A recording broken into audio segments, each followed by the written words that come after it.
Feel হয়, অনারও feel হয়, specially এমন একটা জায়গায় যেখানে বাংলাদেশের মতো একটা দেশে যেখানে অনেক জায়গাতেই মানুষ, আমাদের দেশের মানুষই কিন্তু আমাদের নিজেদেরকে অনেক সময় মুড ছিটকায়, সেখানে এমন একটা বিজনেস হচ্ছে যেখানে শুধু বাংলাদেশেরই বেস্ট না, ইন্টারন্যাশনাল একজন বেস্ট সার্জন থেকে শুরু করে, একজন ইনভেন্টর, একজন সায়েন্টিস্ট থেকে শুরু করে তারা এখানে আমাদের চিকিৎসা করছে। It's a very big achievement for Bangladesh as well, not just the industry itself but পুরো কান্ট্রির জন্য একটা বড় অ্যাচিভমেন্ট আমি বলবো।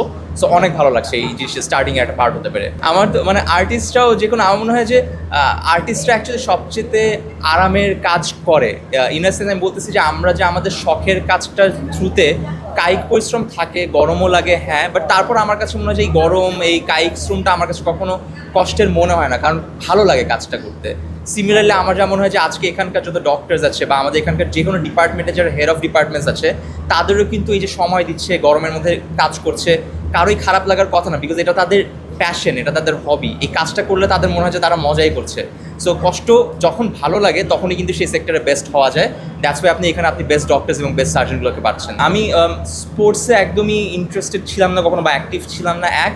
দ্বিতীয় হচ্ছে সেই যে খেলাটা আমি ধারণা করছি, আপনি মনে হয় ওই ইভেন্টের কথাই বলছেন মনে হয়, ওটা আমার কাছে বেনিফিশিয়াল লাগে নেই কোনো দিক থেকে। আমার কাছে মনে হচ্ছে এখানে সব আর্টিস্টদেরকে তাদের একত্রিত করে তাদের যে কম্বাইন্ড এক্সপোজার, সেটা থেকে বিজনেস হয়তো লাভবান হচ্ছে বা এক্সপোজার পাচ্ছে, বাট এমনিতে আমি এখান থেকে কোনো ভালো আউটকাম দেখি নাই। বাট এটা আমার পার্সোনাল অপিনিয়ন, আমি ভুল হতে পারি। না, শুরুতে তো বলেছিল, বাট আমার ইন্টারেস্ট কখনো ছিল না। এরকম অনেক জায়গায় আছে যে আমাকে শুধু খেলাধুলা না, ইভেন পলিটিক্যাল ইভেন্টস হয়, স্পোর্টস ইভেন্টস হয়, অ্যাওয়ার্ড শোজ হয়, অনেকগুলোতে আমাকে বলা হয় অ্যাওয়ার্ড দিয়ে দিবে, এটাও আমার জানা থাকে, বাট আমি ইন্টারেস্ট পাই না এগুলোতে। এমন কিছু যেখানে ইটস জাস্ট অ্যাওয়ার্ড বা শুধু একটা সার্টিফিকেট, এগুলো আমার খুব একটা টানে না আমাকে। সো ওগুলোতে আমি মজা পাই না। আমি ক্রিয়েট করতে অনেক মজা পাই, আমি মার্কেটিং করতে অনেক মজা পাই। হয়ও নাই আর হবেও কি না, আমি অনেক নেগেটিভ একটা মানুষ। আমি বলবো যে হবে না, কারণ ব্যাপারটা আসলে পলিটিক্যাল, এখানে আমরা কিছু বলতে চাই না, ইভেন্টটা তো অন্য কিছু। সো আমরা পলিটিক্যাল কোনো স্টেটমেন্ট এখানে ইচ্ছা করে দিচ্ছি না। ডেফিনেটলি আপনাদের যদি এরকম কোনো কোয়েশ্চেন থাকে বা আপনারা এরকম কোনো সেশন করতে চান, আমরা এই ভেন্যুর বাইরে গিয়ে করতে চাই, বিকজ একটা দায়বদ্ধতার সাইড থেকে। নর্মালি আমার যায় আসে না, মানে আমি অনেক বিজি একটা লাইফস্টাইল লিড করি এবং আমার ভালো লাগে, কষ্টটা করতে ভালো লাগে। আমার বড় হওয়ার অনেক শখ, আমার অ্যাম্বিশন অনেক হাই।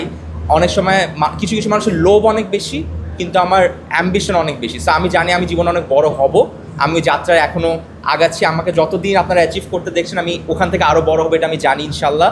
যতদিন একমাত্র আল্লাহ না আমাকে বলে যে থেমে যাওয়ার মতো কোনো সিচুয়েশন সৃষ্টি হয়, আমি আল্লাহ যদি আমার সঙ্গে আছে, আমি আরও বড় হব ইনশাল্লাহ। সো আপনারাও সঙ্গে থাকবেন, আপনারা দেখতে পাবেন। অন্যায়ের পরিমাণ কখনোই কমে নাই, সো বাড়ার চান্স নাই এখানে। অন্যায় সবসময় হয়ে আসছে, হবে, ডিপেন্ড করে সিচুয়েশনের উপর ডিপেন্ড করে। আমি তো জানি না, আমি তো প্ল্যান করে নামি নাই, এটা তো হয়ে গেছে। আমি বাংলাদেশ ছেড়ে চলে যাবো, এটাই আমার নতুন বাংলাদেশের পরিকল্পনা। তো দেখি যদি চলে যাই, আমার খালি একটা যেটা সত্যি কথা, আমি সবসময় সত্যি কথা বলতে পছন্দ করি। আমি এখন এত কথা বলি কারণ আমি এখন দেশের একজন নাগরিক। যখন আমি দেশ ছেড়ে চলে যাবো তখন আমি আর কোনো কথা বলবো না, কারণ তখন আমার বলার রাইটটা থাকবে না, আমি তো দেশেই থাকবো না তখন। ওই মোমেন্ট থেকে আমি কোনোদিন দেশ নিয়ে কথা বলবো না আর কি।